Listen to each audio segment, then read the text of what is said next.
Welcome to the Learning Kitchen Live. My name is Cash Cannon. I'm the director of community programs for the Boston Celtics. This series is generally presented by Community Servings, which is where we're at right now, but this is the Celtics Takeover. So, again, my name is Cash Cannon. I have some really special guests with me, and we are going to get into making our favorite cultural cuisines into a healthier version. We're here today because the Boston Celtics and and Point 32 Health runs a program called Spread the Health, where we dive into health disparities in the Black community, and then we figure out solutions and information to address that. So, we were talking about managing chronic disease, and we figured that we would dive into nutrition since that's a big factor in managing chronic disease like hypertension and diabetes. So, we are going to create a really incredible dish, and I'm really excited because, like I said, we have some really special guests. Our first guest is Chef Jess, who is the owner and founder of Distinguished Catering. Say hi, Jess, to everybody. Hi, everyone. We also have from Community Servants, she is a registered dietitian. This is Carolyn Boyd.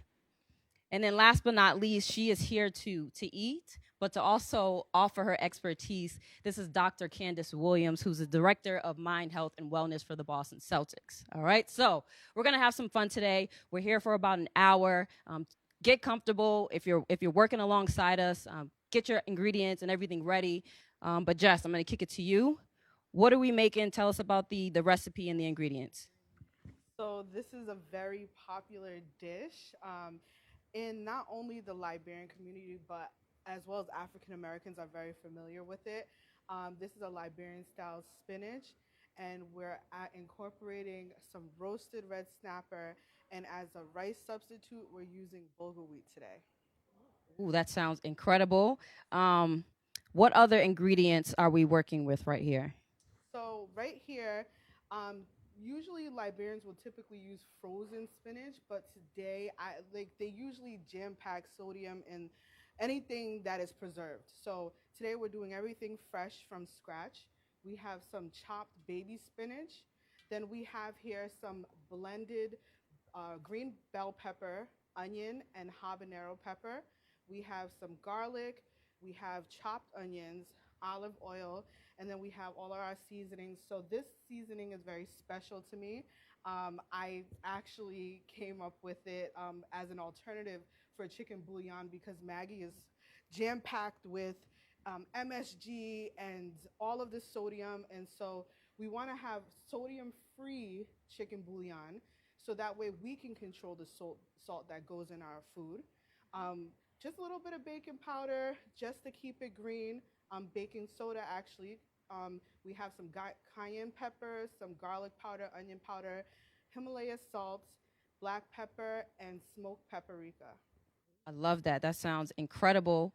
And I love the ingredients. Everything seems pretty healthy, right? And that's why we are partnering with Community Servings on this program because Community Servings is all about using healthy ingredients, and they believe that food is the cure, right? And so, Carolyn, why don't you talk to us a little bit about what Community Servings does and your role? All right. Hi, my name is Carolyn Boyd, and I am one of the registered dietitian nutritionists here at Community Servings. What Community Servings does, we provide medically tailored meals to individuals living with a critical or chronic illness. So, what does that mean? What we do is we cook delicious foods here at our facility in Jamaica Plain, and once a week, a package of meals are delivered to our clients' homes. In that package, they get a variety of dinner entrees, soups, homemade breads, even a dessert option. And all of these are tailored to support their specific medical needs. Because we know if you're managing a critical or chronic illness, it looks different for everyone. If you're managing diabetes, that's going to look very different than someone who's managing heart disease or kidney disease. So we take the guesswork out of that, and we make sure that all of the foods are supportive of our clients based on whatever medical condition they might be managing. Right. Thank you. So, Chef Jess, I feel like you're antsy and you want to get started. So I'm going to let you get started. Do your thing. In the meantime, I'm going to ask Dr. Candace Williams to talk a little bit about your role and what you do for the Celtics. Okay, awesome. Thank you. Excited to be here. Like Cash said, I'm Dr. Candace Williams, Director of Mind, Health, and Wellness for the Boston Celtics. So, my role, I actually help our athletes really focus on training their bodies from the neck up and not just the neck down. So, looking at the whole person, as well as not just them being performers. And even from the performance aspect of it, looking at it just not being physical, right? You know, from the meals that they put in their bodies to nurture themselves, as well as for performance, their relationship with food, their relationships with, people in their lives, just looking at them as a whole and how we can help them to be well in every dimension of their life in terms of nine dimensions of wellness. And so food is a big, thing within sports when you're an athlete. There's some positives related to food in terms of fuel and for the body. And then there's also, some challenges in reference to just being able to fuel your body for what you need it for on the field or on the court. And so I'm excited to kind of talk about the connection with, mental health and food with you all. So excited to be here. Awesome. Thank you. All right. Chef Jess, talk us through it. What are you doing? So I didn't address the proteins that we have. So I just wanted to state that we also have some smoked turkey. You could either use neck or wing. And we have some chicken breasts. So that is currently boiling right now. And then we also have the red snapper here. So the reason why I did two different styles is you could either have it with just the stew, with the turkey and the chicken, or you could do no meat in the stew, but use fish like as an alternative for people that are pescatarian or whatnot. So I just seasoned up my fish. You technically when you're cooking, you want to do the thing that takes the longest first. So we're gonna get this fish in the oven. I added all my seasoned blend, and then I added a little bit of olive oil. Make sure your fish is pre-scaled, and then also you want to just add some slits to the fish so it can cook evenly. And we're just gonna get it in the oven for 375. All right. What type of fish is that? I don't know if you This said is a red snapper. red snapper. Okay. Yes. Could you use any fish, or would you recommend just using red snapper? You can use any fish, but I prefer the red snapper because it's so flavorful. Okay. You can use a skinless fish if you are on a low cholesterol, like a heart healthy diet. Yep. You want to use skinless. Okay. Because of no fat. You want to eliminate the fat. Love that. That's a good tip. That's a Yes. really good tip. Thank Yeah. you. Okay. Yeah, so we're going to get this in the oven. All right. Oh, sorry. So, Dr. Williams, since we're just standing here, could you talk to us about if you think what you eat affects your mood and your mental health? Talk to us about that. For sure. I think, the bigger question is what your relationship with food is, in terms of if you've noticed that, when you're more on the side of stress or depression or anxious, what you tend to grab and go for when it comes to food. There's, the trend of people going vegan and or choosing more plant-based options because of what that has done for their mood in terms of how they feel. There is some truth to you are what you eat. If you're grabbing more processed foods, that may be connection to, even though it's convenient, or maybe because of, resources or lack thereof, you have to be mindful of when and where and why you're eating what you're eating. Are you eating it as, a result of boredom, or are you eating it because of the fact that, you really want to nurture your body? So I think relationship with food, looking at it as it's something that's going to help provide you with the energy that you need to be able to do the things that you love is key. And we all have those kind of vices. I know I do. I like dark chocolate, and I like, popcorn and some other unhealthy things, but I'm having to do that in moderation and be mindful of what I'm putting into my body, for sure. Shout out to the vegans, by the way. We're in the house. We're in the house. All right.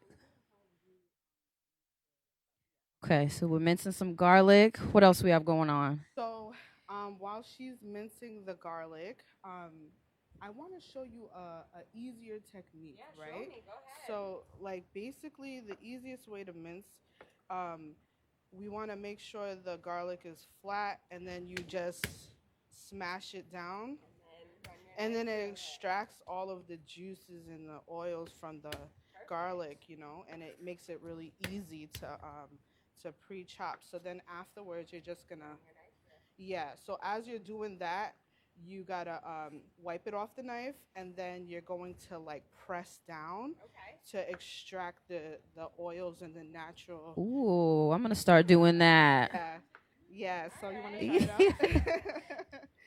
Awesome. So the garlic is a great additive to the stew because garlic has so many different value to it. So Right. and also, I wanted to mention with the bulgur wheat, the bulgur wheat is high in fiber. The reason why you could use as a rice alternative cauliflower rice too, but why I chose bulgur wheat is because it helps with weight loss. Yep.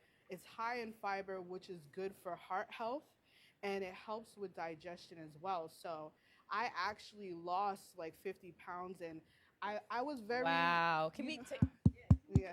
if you're watching Thank this, you. just clap for Chef Jess. That's incredible. But I had completely substitute rice with bulgur wheat, so that's what had helped me with my weight loss journey. So for Now, those, people love rice. yeah, Like, it's gonna be like it's hard to transition from like if you yeah, love that jasmine rice, whatever it basmati, whatever it is.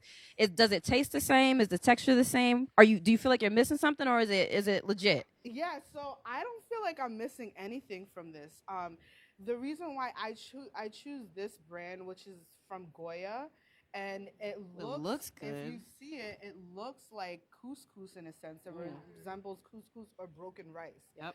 I love jasmine rice. I love it broken. And so this definitely is a great alternative. Plus, it keeps you fuller for a long period of time. I'm telling you, when you eat this, you'll be full for half the day. Okay. Yeah, so it suppresses your appetite. It, fiber in a sense is just all around great for your health. So I don't feel like I'm missing out on Okay. anything when I'm eating I'll have to this. try it. Yes. So what's wrong with rice? Okay, let's begin. Inquiring minds want to know. You want to start first? Well, okay, so I feel like I get this question a lot. Like, what's wrong with rice? Are carbs bad for me? Can I eat pasta? Or I have clients say, oh, I can't have that. I'm not supposed to eat carbs.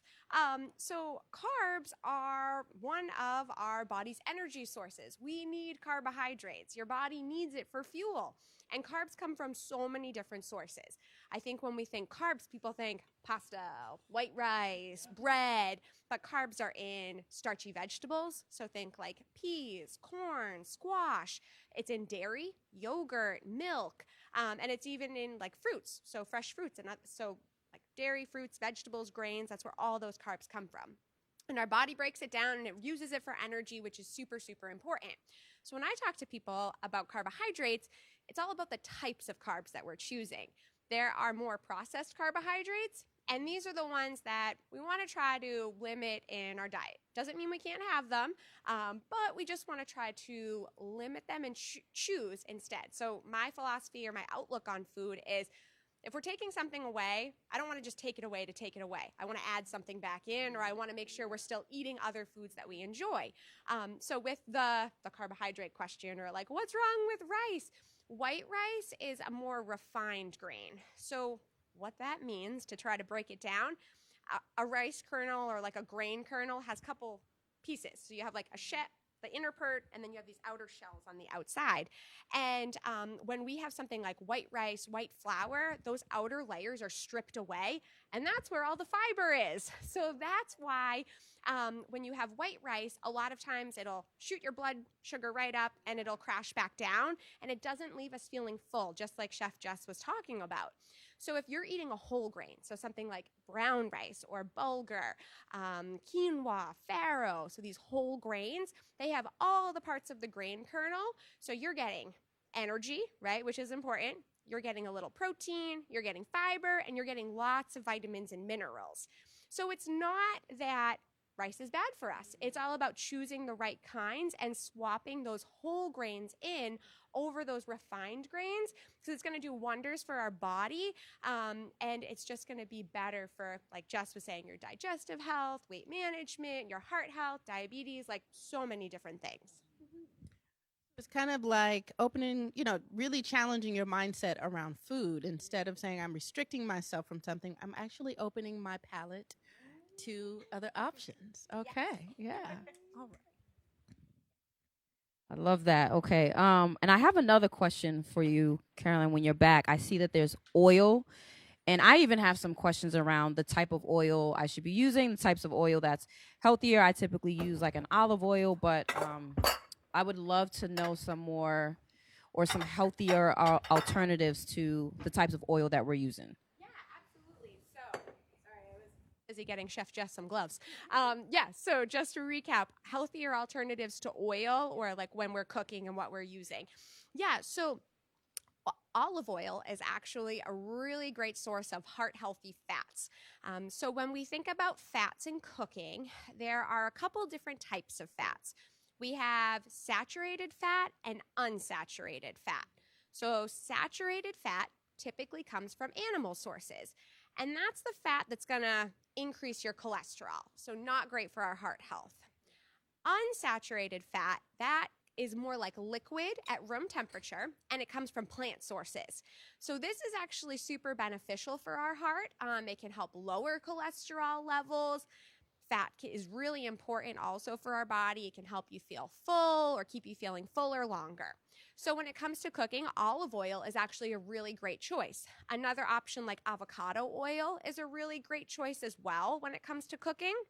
And I think a big takeaway when it comes to cooking and preparing like a dinner meal with olive oil is just being mindful of how much you're using, right? So a trick or a tip that I like to use with clients, if you have, say, this here, Chef Jess is trained, so she can probably eyeball what a teaspoon or a tablespoon looks like really easily. But even for myself, like to the naked eye, you start pouring and all of a sudden you have a lot of oil in your pan.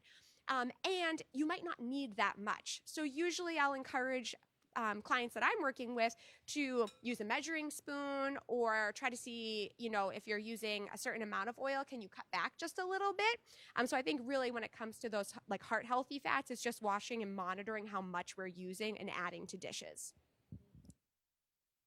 Love that. Thank you. Chef Jess, what do we got going on? So right now, what I'm doing is we're keeping the broth, and we're going to use this for the stew. I'm just removing the meats and putting it to the side. I actually, because usually in the store you can get this pre-cut. We didn't have it pre-cut today, so we're just going to take it off the bone. So that way it could just be nice and minced in the stew. Okay. So did anyone want to help me? Did you want to? Yeah. So you could grab some gloves, and we're just gonna just take as much as we can off the bone. Okay. But we have the chicken breast in here, and then we're just gonna begin making our stew. Okay. So, because it's really hot, yep. So you just want to just take as much meat as you can off. So those are turkey necks. Yeah, those are turkey necks. Do you prefer them with or without the bone? Can you get them without the bone? So no, you can't. So okay. What we usually do is we'll have them in the meat markets. We'll have them pre-cut. Yep. I usually like them like this size, or you could do them like a little bit bigger. So you could do the medium. You just ask your local butcher the size that you want it to be cut. You just select that, and then from there you don't have to do any of this. Gotcha. Okay. Yes. All right. So right now, what we're gonna do is we're gonna start our stew, because this takes a little while to cook, especially with the quantity. Okay. So we're going to add the heat on. We're gonna put it on medium, and we're going to add just a cup of olive oil. Okay. We're gonna let that heat up. Does it matter what type of oil that we use for this recipe, or? I would say for heart healthy, definitely olive oil. Okay. What about for flavor? You could do avocado if you like. You could do grapeseed. Okay. Anything that's like plant based and like she said, um, like good for your health. Okay. So once this heats up, we're going to add our garlic and we're gonna add our onion to that, and Right. then we're going to let that saute, and we're going to let it get translucent. So Right. add like While she's doing the more onions, the better. I'm sorry. the more onions, the better. Yeah. I'm also yeah. I feel like that should be the base to every single recipe. I love it. I love that. Dr. Williams. Yes. You are around the Boston Celtics players all the time. You see them practice, you see them perform, you kind of see their lifestyle on a day-to-day basis, especially during the season. Do you think nutrition is a big piece to how well they perform, or is it not a big deal? Is it more about training and practice and strength and conditioning? I think nutrition is probably one of the top priorities, right? Outside of, practicing and mentally prepping for games. Our Celtics are on a plane, they're off of a plane, they're at a hotel, they're at an arena. They do that. They play 84 games during the regular season. And so you definitely need hydration and food to be able to fuel your body, and just really enjoy food as well. I think it doesn't have to be something that's restrictive, that's specific to certain things in reference to whether you want to gain weight, cut weight, whatever the case may be as an athlete. But I think it's definitely something to be enjoyed and savored. And so I know a couple of guys who have their pre meals, their pregame meals that they do. Some of them have shared them on Instagram in terms of them eating like pasta. They'll eat a carb, or chicken pesto pasta seems to be a favorite. Before, or I've heard people say, I don't want to do too big of a meal before a game because I don't want to feel, like too full. And so being able to just carb load with some protein seems to be the kind of food of choice. And so I'm curious in terms of carbs, in terms of like you talked about it as fuel, as energy, as an energy source. What are the benefits of consuming carbs before you do any physical activity? Yeah, sure. So carbohydrates, when we eat it, so not to get too scientific here, but I'll try to break it down. When we eat carbohydrates, our bodies break it down into glucose or sugar.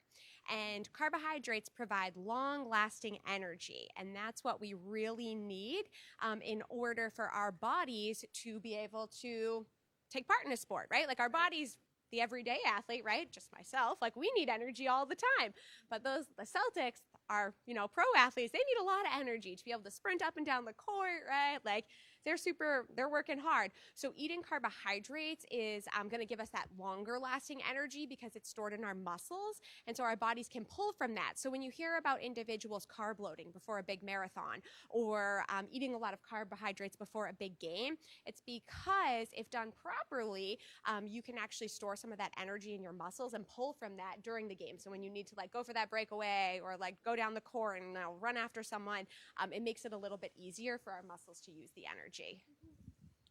So it sounds like educating ourselves on not only the types of foods that we need to consume, but what their benefits are, and doing it in moderation. Because you'll hear people who say, "Yeah, I want to get in shape and I want to live healthier for my heart health. I want to work out." But if you're eating a bunch of carbs, that's actually going to do the opposite, right?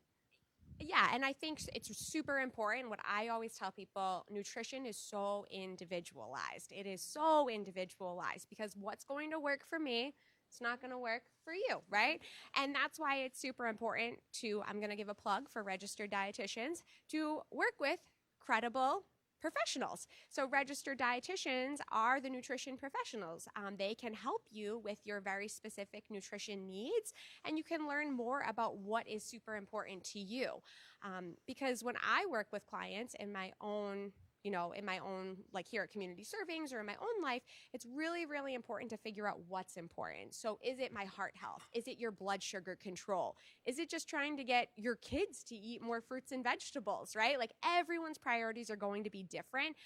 And it's always about coming back to kind of your point, your why, right? And if you're not motivated to make that change, if it's not driving you, it's probably not going to stick long term. But if we can dig into that, why is this important for us? It helps with that motivating factor a little bit more. I love that you mentioned that your nutrition is individualized, because here I am plant-based thinking I'm superior, but I'm not. I'm kidding. That's a joke. I don't think that. But so there, there's people who are vegan, plant-based. There's people who are pescatarians, everything else. Do you think there's one specific diet that is more beneficial? I'm putting you, yeah, or lifestyle. I don't want. Okay, I'll give you some time because I don't want to. All right. So I'll tell everyone the diet or lifestyle, it's the best, is the one that you are going to stick to for a lifetime. Yeah. All right. Yes. All right. So if we think about, that's true though, because everyone's is different, and you can be doing something and say, I am going to be plant-based, I'm going to do it, I'm going to go all in 100%, and that's awesome. And if you can keep up with that forever, that's great. But what happens if you stop and then you just go 100% back to what you were doing before? It's not really going to be that great. So it's about, for me, I think making those small gradual changes and really starting to incorporate healthy foods all around. I think one of my biggest tips when I talk about nutrition is including more plant-based foods. It doesn't mean that you have to become a vegan or even a vegetarian, but just eating more plant foods is going to be so important for your overall health. And if you look at a lot of healthy eating patterns, the Mediterranean diet, plant-based, vegan, pescatarian, the DASH diet, what do all of those focus on? A lot of plant-based foods. So when we talk about plant-based foods, that means fruits and vegetables, whole grains, legumes, beans, lentils, all of those things are included in there. So that's my biggest tip, just like Chef Jess was saying earlier. Plant-based foods have a lot of fiber in them, and I feel like that's a highlight of this recipe here. Super good for our digestive health, super good for your heart health. So really just eating more plant foods. I think if you're someone who's not eating a lot of plants right now, that's okay. I'll challenge you to try to eat more tomorrow, right? Like take it day by day. If you're doing so much today, see what you can do a little bit more of tomorrow or next week. And slowly over time, you'll actually be amazed how many more plants you can include in your diet. Sounds like it's that 1% change, right?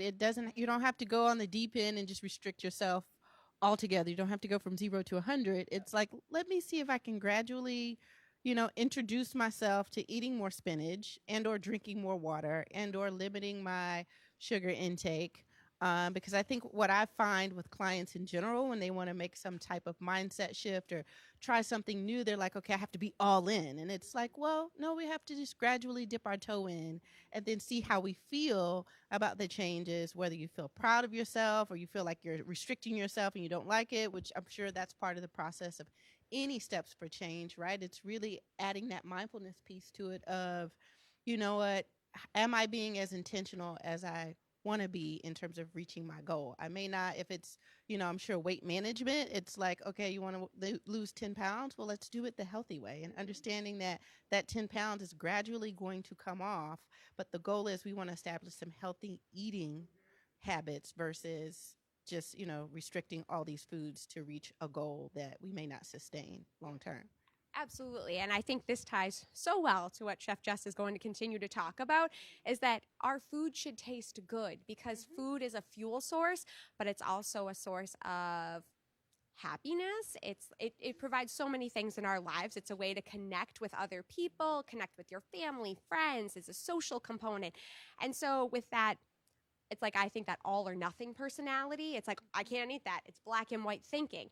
But we have to find ways to make sure that all the foods we're eating are trying to be a bit more nutritious. And there is a space. I know we said earlier, some of our vices, there's a space for some of those things, right? I like potato chips, I'm not going to lie. But if we can think about the majority of our foods when we're cooking for ourselves and our families and trying to find those healthful ways to make foods that we really love taste good, but also be nutritious for our bodies, that's a win right there. Chef Jess, Yes. this looks incredible. It looks so good. It smells good. I wish y'all could smell this. Thank you. What did you do here? What's the concoction? So after we left off at sautéing the onions and the garlic, so then I added the vegetable blend, and then I added some of the no sodium chicken bouillon. I did 2 packets, and I did a sprinkle of black pepper and a sprinkle of the Himalaya salt. So we're going to not add much salt to this because the broth, we're going to be using this broth, and this broth from the smoked turkey, it extracts sodium already. So you want to like be very mindful of the salt that you add. You want to add it at the end. So right now, I don't know if you want to help me, if anyone wants to help me, we're going to just add in some of the spinach to this sauce. So this sauce is like our base. Okay. All of Liberian food has a base to it. Just like how, Hispanic food, they have the sofrito. We have That's what this that kind of blend. looks like. Yeah. Yep. Okay. Yeah. We have this bell pepper habanero blend that we just add to everything, and it's the base of your food. It gives it the flavor. So I'm just going to add the spinach in. Now, spinach shrinks so much, so don't be afraid of how this looks, because this is going to shrink in no time. Yeah. Yeah, That always happens with spinach, yeah. though. You'll put the whole bag in, and then you'll come out with like half a cup, right? Exactly. Okay. Exactly. So right now we're gonna saute it, and then we're gonna add some of that lovely broth we have over there. Okay. So see, it's already starting to shrink. Yep. So I think we'll just do this for now. Spinach is great. I love spinach. If you don't like spinach, what would you recommend for this recipe if you want to swap it out for another green? Yeah. So another green, another popular green is collard greens, right? So these ingredients are definitely great in collard greens. The Liberian-style collard greens, we basically started off with the same base. You could use red bell peppers, you could use green, the onion, habanero. You start your base off. But the thing is, it's very tedious because you have to fine chop the collard greens. But what I recommend is using a food processor that has like the slots that you can already. Why do you have to chop it finely? That's just how we prepare it. Okay. Like Liberians, Okay. we're just very, very particular on a look, and we basically, like, all of our greens are always pre-chopped. Okay. Yeah, so it's always fine chopped. If you watch a traditional Liberian individual making it, they're cutting it like with hand. Like, Oh, you would be for mad at me because I hours. just hit it with a couple and then No, put it in the they'll pan. they'll hold it like this and just chop like finely. Yeah, it's gonna shrink. I'm like, no, we're not doing that. But I get This it, is right? I get it. 21st century. We're not doing that. Okay. Yeah, so basically the spinach is shrinking now. We're gonna just add some of the some of the broth. Yeah, this is where the flavor comes in, guys. Ooh-wee.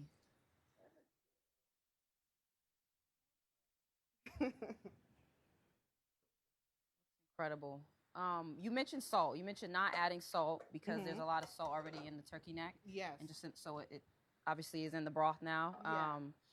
But salt is really common in a lot of recipes. Carolyn, question for you. Is there a certain type of salt we can use? I know there's like sea salt, Himalayan sea salt, whatever it is. What would you recommend to be conscious of, like, your salt intake? Yeah, this is a great question that I get a lot of times about the different types of salt. So the main difference, so salt is sodium chloride. And so all the different types of salt, kosher salt, Himalayan salt, sea salt, They are primarily made up of sodium chloride. Some of your Himalayan salts, those are going to have some trace minerals in it, but they're not like in high quantities. You'd have to be eating a lot of salt to be getting them into your diet. So I think when it comes to the sodium content of the foods, I think it's really like for me what's affordable, honestly, because the salt is going to have the same amount of like sodium content, very pretty similar. Some of them may have different like potencies, like you may be able to use slightly less amounts of salt, and Chef Jess could talk about that if some have like more of like a stronger flavor and you could use less of them. But in terms of like the nutrition profile of them, that sodium content isn't super different. So I really think it boils down to what comes into your budget and what's going to work for your personal finances, because that also plays a huge role when it comes to being able to prepare healthy foods. Okay, how we looking? So this is basically the most tedious, not tedious, but the part that you have to be patient about, right? Okay. Like we basically what's gonna happen is we're just gonna let this cook, and we want the all the liquids to reduce. Okay. So, I would say probably like 10 to 15 minutes in, Okay. we're gonna add our meats, and then we're gonna just let that cook all together. So like Get all. yeah, and then we flavor it at the end. So what I'm gonna add now is just a pinch of, a pinch, pinch. Just a pinch. yeah, I'll add just a little bit more of baking soda. What that does is prevents it from turning dark green. Like we'll have that nice green color to the ends. Interesting. Okay. Yeah. So. Okay. We're just gonna let this cook, and we'll add our meats in a little bit. Okay. I have a question for you while we wait. Yeah. Founder, owner of Distinguished Catering. Congrats, by the way. You're doing incredible. Tell us about your company, why you started it, what it's about. Talk to us about it. How we can find you, how we can utilize your services. Yes. Plug yourself. Yes. Thank you. So, Distinguished Catering is a luxury boutique catering company based out of Providence, Rhode Island, and we serve New England. So, we're not limited to just Providence. We serve throughout New England, so the Boston area, Connecticut. We actually have a wedding in Connecticut this weekend. Okay. And basically what we specialize is in Afro-infused soul food. That is our specialty. It's the cooking techniques and the ingredients incorporated into soul food, right?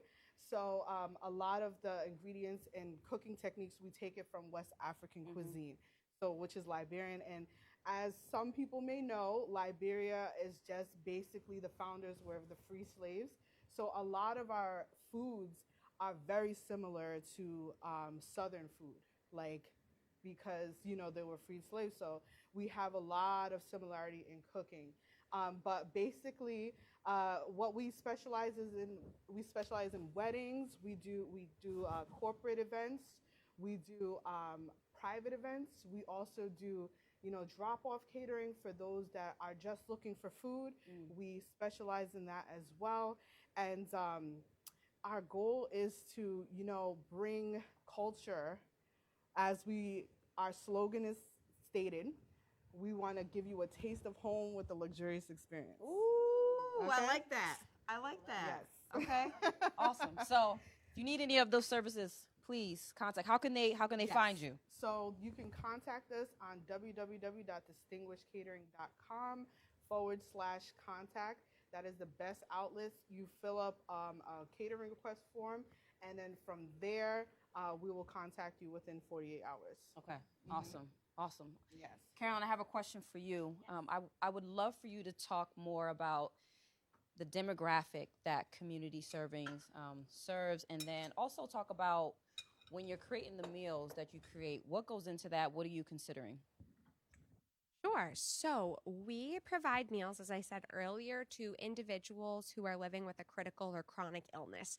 I think an amazing thing about our program is there's no income, age, or insurance requirements. It's truly based on medical need. So our clients are living or managing over 35 different critical illnesses.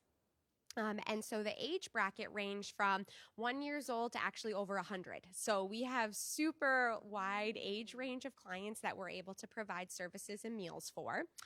And I guess the top three critical illnesses that we see our clients are managing are cardiac disease, diabetes, and HIV/AIDS. So those are the top three, but there are, as I said, over 35 different critical or chronic illnesses that we're working with.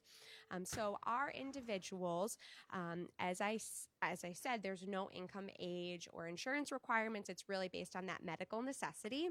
So when it comes to developing or thinking about recipes, we work super closely with our culinary team. And so all of our foods, as you can imagine, are healthy, nutritious. We really utilize scratch cooking. And what that means, it's just like tonight, we're using whole foods, so minimally processed foods, to create healthy dishes for our clients and their families. And so the food items or the meals and recipes, we always are making sure that they're lower in sodium and carb controlled across the board. But when it comes to the different meal options that we actually have 15 different meal options. So we're able to combine some of those to really make sure they meet our clients' needs. So for example, if someone is managing diabetes, but they also are pescatarian, we can do that for you. Or if you're someone who's managing congestive heart failure, but maybe you need modified textures, we can do that for you as well. So we really try on our dietitians, I'll try to work with our clients and onboarding to make sure that it's working for them. So when it comes to like the actual recipe development, what we're looking for is really dependent on the clients that we're feeding. So for example, if we're thinking about meals for managing diabetes, we're looking at the carbohydrate content of the meals and the sugar content. This is going to be different if we're thinking about meals for someone with kidney disease, because there are certain nutrients that are more taxing on our kidneys. So things like phosphorus and potassium and sodium, those are super important. So it really is dependent when it comes to the recipes, who the intended client is. And that's how we go about making sure that they're suitable for our clients to make sure they meet their healthy needs. Thank you, Jess. Yes. You added the meat. Yes. I don't even eat meat, and this I might break. Who's gonna tell, right? But no, talk to us. Yeah, so I just added the protein in now so it can all steep together and get all those flavors going on. So basically, from this point, we're just waiting for the liquids to reduce. Once they reduce, we finish it off with just a little bit of oil. That's a preference. If you don't want to do that, you leave it and you could just have it like that. Alternative usually for Liberians, which is another type of dish, is spinach red oil. So you would add a little bit of palm oil to it, which is from the palm seed in Africa. Gotcha. Yeah. So, Okay. but this right here, we're just gonna basically wait for the liquids to reduce. While we're waiting for that, I'm just going to grab my fish. So that should be done cooking by now. Okay. All right. Let's see it. Let's see it. It does. It looks good. It smells good. I'm jealous that you both get to taste it and I don't. Okay, look at the fish. Oh wow. So we have here the snapper is ready, Okay. and we're just going to, while we're waiting for this, we'll just get our dishes ready to set up and plate. Okay. You doing full platings for them or just one? This is just, yeah. Why not? Why not do it a full plating? All Right. right. Let's see it. Yeah. So we'll just wait for this to finish.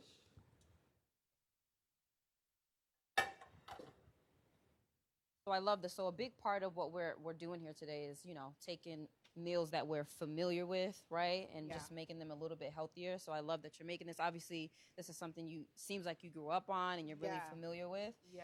I want to hear, Candace, Dr. Williams, what are your favorite meals? What did you grow up on? What are your favorites? Talk to us. So growing up, one of my favorite, I guess, memories around food is that my maternal grandmother would cook on Sundays, and she would cook soul food, and we would all fellowship and eat. There were not, any other alternatives and options when it came to ingredients, but it tasted really, really good. Okra gumbo is something that I really, really, really love, and she would make that. And she'll have beef tips and okra gumbo and some cornbread, and it's just like that right there. It's just a little piece of home. I don't know how to make it, but it definitely is one of my meals that hopefully one of these days I'll attempt to do, because I don't think I could do it justice. But yeah, it was really good. All right. So, mom and dad, if you're watching, I'm so sorry, but they were not the best cooks growing up. Really not. And they know it. They've come a long way. They didn't really experiment with a lot of flavor. So I feel like in my adult life, they know this. So if they're watching, they know. We talk about it a lot. Yeah. No, but in my adult life, I have really come to love to cook. And I think now, which is something that I really love, is I have a little one. He's going to be 2 in August, so a toddler, but I get him in the kitchen, and I think that's amazing. So to any families and parents out there, it's never too young to get your kids involved, even if it's just them watching you in the kitchen while you're cooking and preparing foods. So he's not even 2. He can't really do too much, but I let him hold the vegetables while we're cooking, and we talk about, like, what's this? What's this? And it just gets him excited about food. So I think in terms of my favorite food memories, it's actually right now, and it's with him and seeing his love for food develop, which is really cool. Yeah. Yes. And yeah, so I've been plant-based for almost 5 years.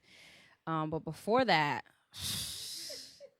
everything was a go. Everything was a go. So I grew up very similar. On Sundays, we would have, Sunday dinner. So it was baked mac and cheese. It was fried chicken. It was sweet potatoes with candied yams with the marshmallows on top, collard greens with the turkey neck. So it was robust. And we would enjoy each other's company. We would enjoy the food.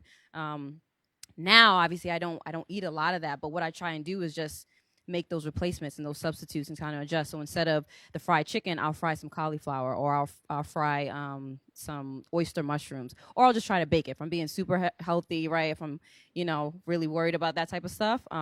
So I just try and recreate what I grew up on in a healthier way using different types of ingredients. But it's all very nostalgic. My mom, great cook. I'm probably a little bit better than her now, just so if you're watching this, Mom. But she, my mom grew up, I grew up, and she cooked incredible meals for us. So shout out to her. All right, how we looking? So right now we're gonna just start plating our dish while we're still waiting for this. Okay. So Got the Bulgar wheat. we got the Bulgar wheat, Okay. and basically, let's say if you're doing meatless, you could just have the stew on the side. So we're gonna use this for the stew, and like if you're doing, I wouldn't like recommend just having so much protein, but technically what we usually do for the fish is like we'll have like the normal way is to like pre-fry it and then add it to the stew, because a lot of our foods are like one pot. Okay. Like it's like everything in one pot. Like less all the dishes, protein, right? That's yeah. why, right? Yeah. Less pots and Yeah, pans. you call it stew, Yeah. Right? Exactly. Like, due to like the history and the poverty in Africa, like they would just cook everything in one pot, Yep. and just have it with the side of rice. But today I wanted to do it separately, just like because I feel like this is a healthier way. We don't want to fry it, right? And you can't really like bake it and add it to that. So what I figured is like we just have it on the side, and then let's say if you're just doing the greens, you would do the greens with it. But if you're not using fish, you could just have the greens with the meats in it and then have the rice on the side. So My stomach is no particular growling. particular way. Yeah, I guess I'll just have some of the Bulgar wheat. That's fine. Yeah. It does. It actually does. It smells like really nutty. Like it smells delicious. Yeah, it's so delicious. Honestly, it's like my favorite. I don't feel like I'm missing Mm-hmm. So basically, I'm just gonna add the fish to this. And even though you didn't fry it and you baked it, it still looks crispy. Like it Yes, still looks. yeah.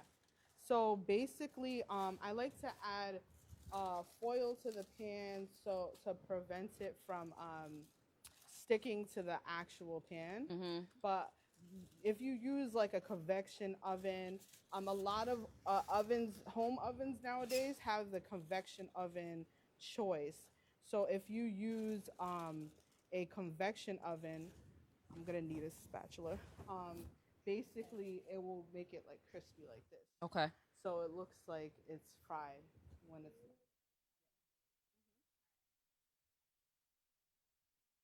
Looks well seasoned. Yes. So you add all your seasonings in before baking it, and it definitely you're not missing out on anything, honestly. And how did you prep the fish? See there, you kind of like scored it a little bit. What did the prep look like? So yeah, so I basically I scored it. I seasoned it up. I added some oil to to it and the seasonings. Make sure you add all the seasonings in between the fish and the score, like everywhere. And you then scaled it too, yeah, right? Okay. I scaled it.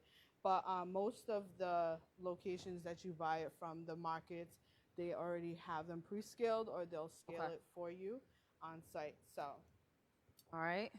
That looks then, good already. yes, we'll go back to this. So, what are you looking for right now? So How do you know it's done? you know it's done when basically most of the liquid. Okay. Yeah. So we don't want too much liquid. So sometimes, like when you're adding the liquid, you wanna add less of the broth because of the fact that the vegetable creates liquid. Yep. So that's the reason why we still have some liquids in here, but I would say just a few more minutes and All right. That is looking good.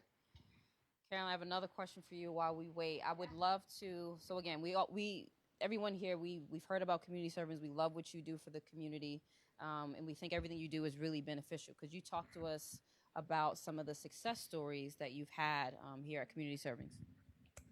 Yes, absolutely. This is my favorite part of the job is hearing success stories from our clients. So I think success can have so many different faces at community servings. So success, and it's not even very specific clients, but I'll have clients call to say, I just have autonomy with my meals now. I was relying on people before to go to the grocery store for me, and I just felt so guilty having people do all this for me. And now my meals come once a week, and I can put them in the microwave or the oven and heat them up. And that's huge for my self-esteem and just making me feel better. So that's a big one, right? Like you don't really think of that, I guess, as a success, but to me, I'm like, yes, you're really empowering someone to just feel better when maybe they're going through something really tough.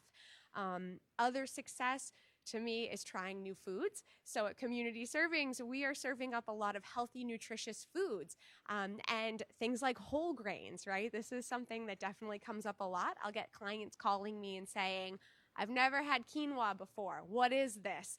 And I'll say, just try it. Even if you've never had it before, just try it and see how it goes.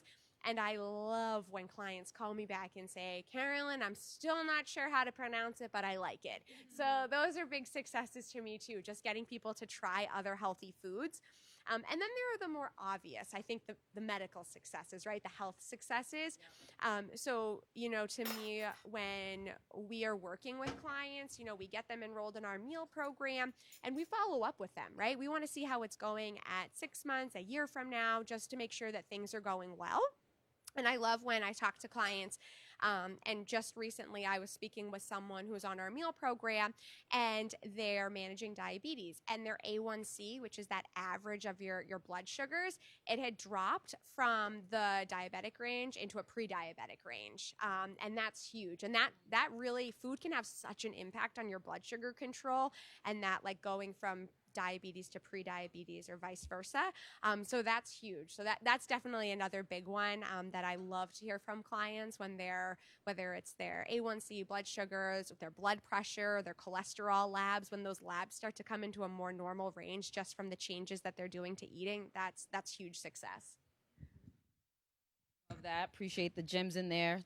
Dr. Williams, could you give us some general tips for wellness? Obviously, nutrition and food is really important, but what else can we do to be healthy, mind, soul, body? I think when it comes to food, one tip is just practicing mindful eating, even down from, where you are eating your meals to, how long it's taking you to eat your meals, right? And so, some of us manage a lot of different roles that we have, whether we're in office or we're on the road, with the Celtics team. And so being able to not eat at your desk if you work, in front of a computer, being able to eat outside, being able to fellowship and eat with other people, and then also not be in a rush to eat your food, right? To take the time to chew your food, to really taste the texture, the smell, all of those different things, and really connecting positive thoughts around food. When you talked about like fellowshipping with family and on Sundays, right? In terms of like those types of meals, when I think about that, looking back on it, I'm like, oh, well, we were pretty mindful and intentional about, what we were eating and how we were eating it to be able to have family time. And, to your point about incorporating your child or your children and being able to have it be a fun time to prep, spend quality time with the people that you love, because oftentimes you'll see we spend a lot of time around food and friendship, or you have Thanksgiving, you have holidays, that, incorporate food a lot of the time. And so I think being able to just really be in the present moment with the food that you prepare and you eat, and not feeling like you have to be in a rush. Because my assumption would be if you take the time to eat your food, you'll probably feel full versus rushing to eat your food and then being like, okay, I don't feel full and I need more food to eat.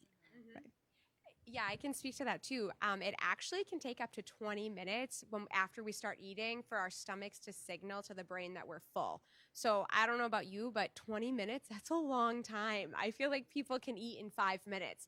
So if we can draw that out and be intentional with our eating, slowing down, enjoying those conversations, you might find that you're overeating or you don't need as much, and that's totally fine. So as often as you can to really slow down and limit those distractions.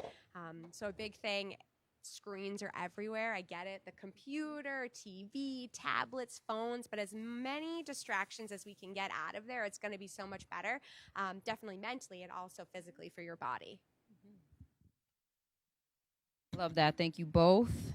Chef Jess, Yes. what do we have? So due to the time, what I did was I just added some to a smaller pot so I can get it to reduce faster. Okay. So we have here the spinach and Bulgar Wheat with the fish. So I want you. I know you can't try. I mean, I could try the Bulgar Wheat. But I'm gonna get you another spoon. I'd love for you guys to try it. It really looks incredible. It smells amazing. It looks healthy. It looks well seasoned. Yes. Dig in. Live reactions.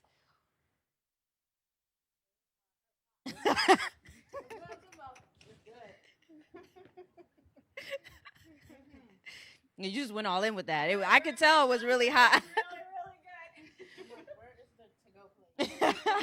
Delicious. So good. Okay. All the flavor in there. Yep. Yeah, all the herbs and like the spices. You don't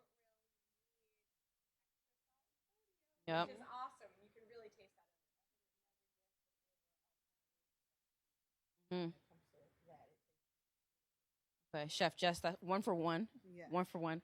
What about the fish and the Bulgar Wheat? We want to taste that? Yeah. So you want to add the spinach to the Bulgar Wheat, and then probably take a piece of fish and Okay. eat it all together. It's like so all the flavors. when you cook and you do stuff like this, do you get nervous when it's time to taste, or you're like, nah, I know what I'm doing? Very confident. Yes, I love that.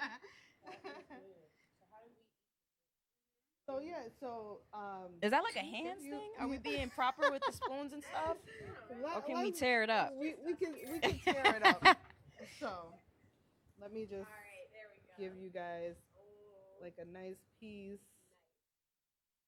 Did I say I was vegan? I was just kidding. I was just kidding. Make sure you be careful with the bone. Okay. So like you wanna, the way we eat it is like you add the stew to the Bulgar wheat, and then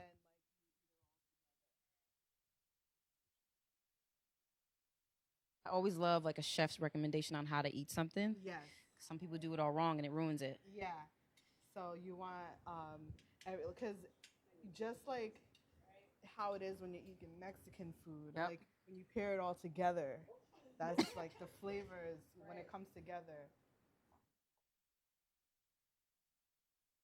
So jealous. Is it good? Is it good? All right. Incredible. Well, I think that was a success. Chef Jess, thank you so much for providing this meal, for showing us how to cook it.